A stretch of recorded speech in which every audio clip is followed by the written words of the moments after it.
Հաշվետվություններում ավանդաբար ասվում է, որ եւ քննչական կոմիտեում եւ հակակոռուպցիոն կոմիտեում հարուցվել է այսքան քրեական գործ։ Քրեական գործի հարուցման մեջ ծավալի առումով ոչ մի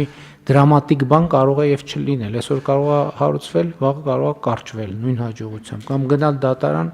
ավարտվել արդարացմամբ։ Այսինքն մեզ պետք է արձանագրել քրեական գործերի հարուցման հետ ինչ է տեղի ունեցել։ Եվ ես զարմանքով եւ եթե անկեղծ ասեմ, մի փոքր զայրույթով արձանագրեցի, որ մեր մոտ կան քրեական գործեր, որ 2018 թվականից աղմուկ աղաղակով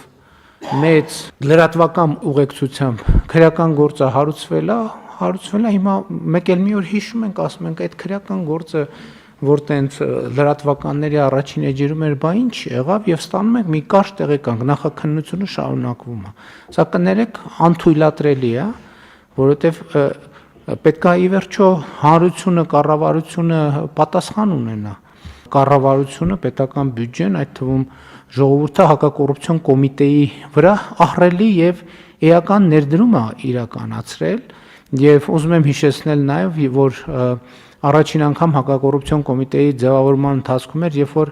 աշխատավարձերի այդպիսի բարձր մակարդակ սահմանվեց, այն ակնկալիքով, որ կառավարության քաղաքական կամքը հակակոռուպցիոն քաղաքականության եւ պայքարի առումով ավելի ինստիտուցիոնալ կարտահայտվի, բայց ցավով պիտի արձանագրեմ, դա կապված չի իհարկե միայն հակակոռուպցիոն կոմիտեի գործունեության հետ, այլ խոսել ենք, որ դատաիրավական համակարգում ունեցած մեր խնդիրների մասին, բայց մյուս կողմից հակակոռուպցիոն կոմիտեն ունի շատ կարևոր դերակատարում եւ մենք ակնկալում ենք, որ հակակոռուպցիոն պայքարը շատ ավելի էֆեկտիվ կլինի եւ ելի եմ ասում, ընդհանրապես անթույլատրելի է, որ կարա լինի դեպք, որ քրեական գործ հարուցվի,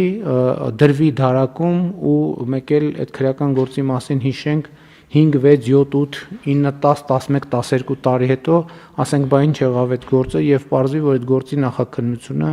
շարունակվում է եւ մենք պետք է բացառենք սա։